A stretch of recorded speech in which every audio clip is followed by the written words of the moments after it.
먹고 살기 힘들어도 지나치면 안 되는 세상 소식 전해드립니다. 허리케인 데스크. 첫 번째 소식입니다. 도널드 트럼프 미국 대통령이 북한 김정은 노동당 위원장의 신년사 관련해서 로켓맨이 한국과의 대화를 처음으로 원한다. 좋은 소식인지 아닌지 지켜볼 것이다 라고 말했습니다. 한편 정부가 어제 제안한 남북 고위급 당국회담에 북한이 남측 제안을 환영한다. 잠시 후 3시 30분부터 판문점 연락 채널을 개통하겠다고 밝혔습니다. 삼국통일, 고려건국, 대한민국 수립, 서울올림픽, 외환위기 극복까지 우리 역사에 무자가 들어가내는 화합과 평화의 해였다고 합니다. 2018년 무술년, 좋은 소식 오기를 기다려보겠습니다. 이명박 전 대통령 측이 다스는 이 전 대통령의 형과 처남이 소유하고 있다고 밝혔습니다. 이 전 대통령이 단 한 주의 주식을 갖고 있나 아니면 배당을 받은 적이 있나 라고 반문하면서 이 사건은 수사 사안이 아니다, 완전히 무법천지다 라고 비판했습니다. 하지만 전 다스 총무차장은 이명박 전 대통령이 다스 공장이 있는 경주를 방문할 때면 골프장과 항공권 예약을 모두 다스의 법인카드를 사용했다고 주장했는데요. 아니 본인 회사도 아닌데 법인카드를 사용했다면 그것도 수사받을 일 아닙니까?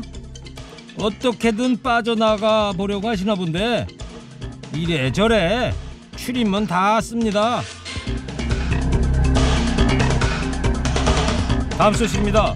국방부가 박근혜 정부 시절 아랍에미리트와 비밀리에 상호 군수지원 협정을 체결했다는 주장이 나왔습니다.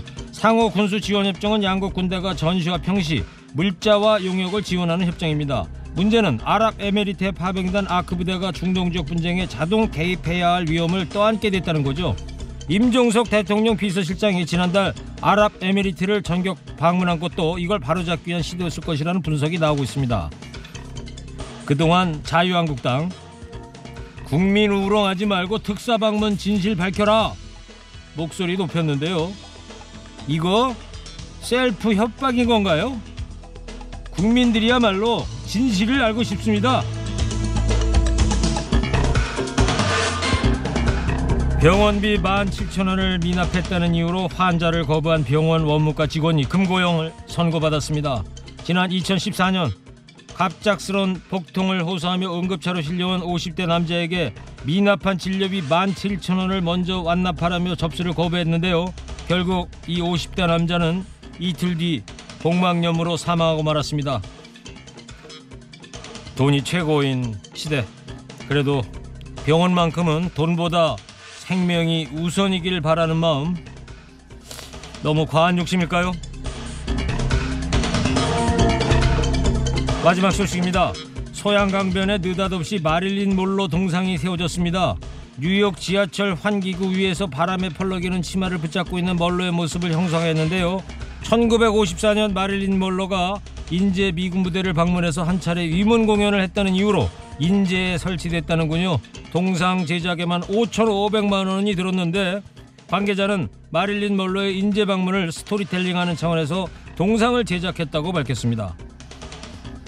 네, 스토리텔링은 소양강 처녀로는 안 되는 겁니까? 아예 노래 제목을 바꿔야겠네요. 소양강 멀로로